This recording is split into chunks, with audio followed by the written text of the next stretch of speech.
Assalamualaikum warahmatullahi wabarakatuh. Perkenalkan, nama saya Tiara Tweka, NIM 19.18381 dari slot Selasa 10.30. Di sini saya akan menjelaskan tentang langkah-langkah praktikum 4.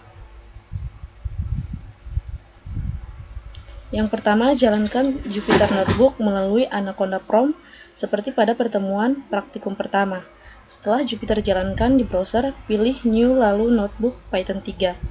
Rename notebook dengan nama Praktikum 4 Pengujian Klasifikasi. Yang pertama yaitu membuat Jupyter Notebook melalui Anaconda Prompt. Nah, seperti ini.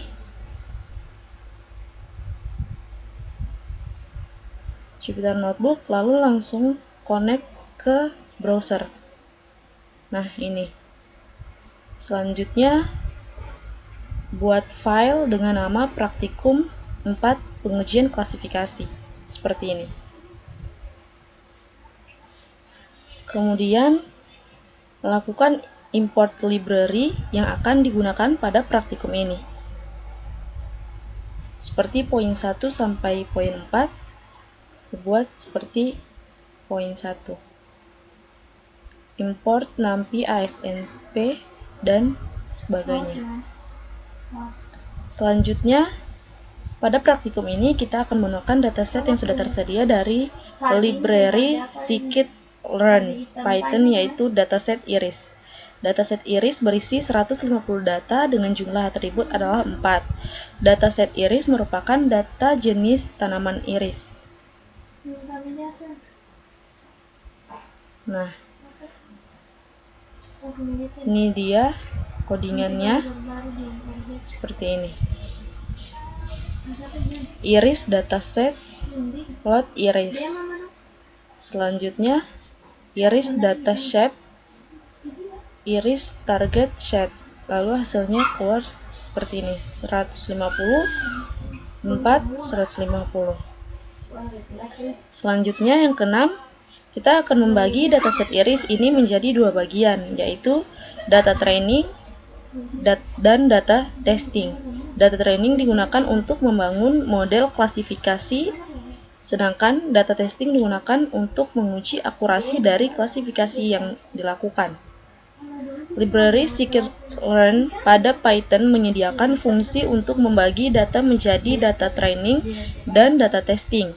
Fungsi ini adalah train, test, split, di mana parameternya adalah atribut data yang akan di-split, kelas data yang akan di-split, dan jumlah data testing yang dikehendaki.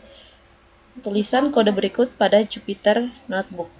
Nah, atribut training seperti ini. Terus atribut training shape, atribut testing shape.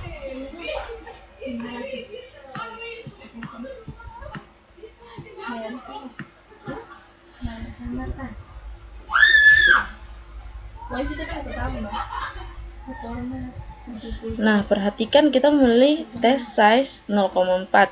Artinya kita akan menggunakan 40% dari data iris sebagai data testing, sedangkan 60% lainnya digunakan sebagai data testing. Yang ketujuh, pada langkah selanjutnya kita akan menjalankan algoritma Naive Bayes untuk membuat model klasifikasi pada data training. Caranya sama seperti praktikum 3. Panggil Gaussian NB, kemudian panggil fungsi fit. Nah, ini dia. Seperti pada poin 9 dan poin 10. Yang kedelapan, langkah selanjutnya adalah melakukan prediksi pada data testing dan melihat skor akurasi prediksinya. Nah, ini pada poin 10. Di situ terlihat bahwa skor akurasinya adalah 93,33%. Dengan skor akurasi yang tinggi ini artinya Naive Bayes cocok digunakan untuk melakukan klasifikasi pada dataset iris.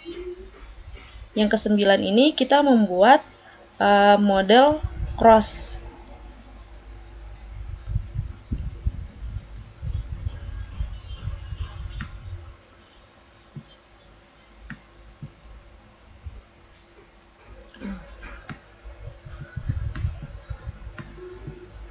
Nah, kita membuat model cross.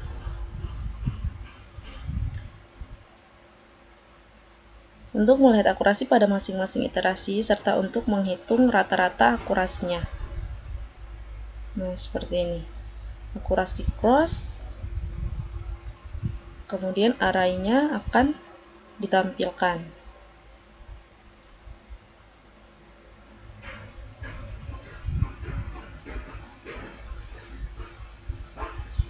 Yang ke-10, selanjutnya kita akan melakukan pengujian confusion matrix untuk setiap kali training. Library Skitlearn sudah menyediakan fasilitas untuk pengujian confusion matrix, yaitu dengan fungsi confusion_matrix.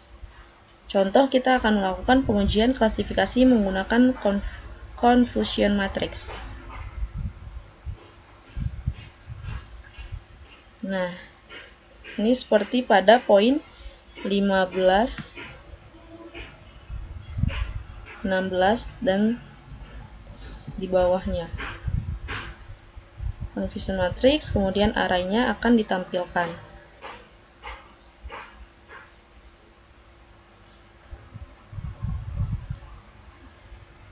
Selanjutnya, kita akan melakukan pengujian dengan cross validation untuk kasus yang sama.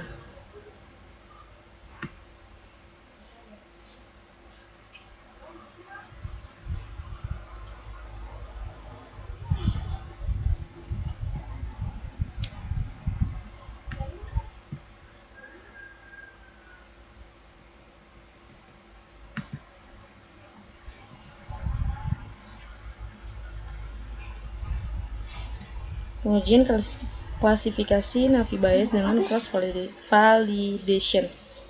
Nah, itu seperti yang ini.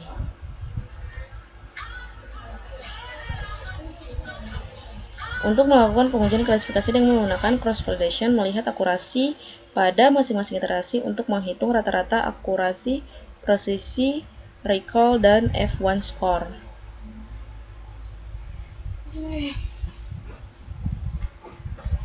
Nah, seperti ini.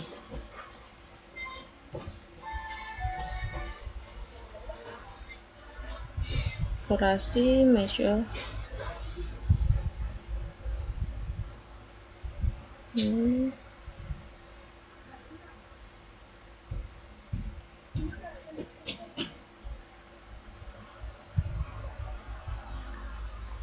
Nah, mungkin itu saja yang dapat saya sampaikan. Kurang dan lebihnya saya mohon maaf. Wabillahi taufiq wal hidayah. Wassalamualaikum warahmatullahi wabarakatuh.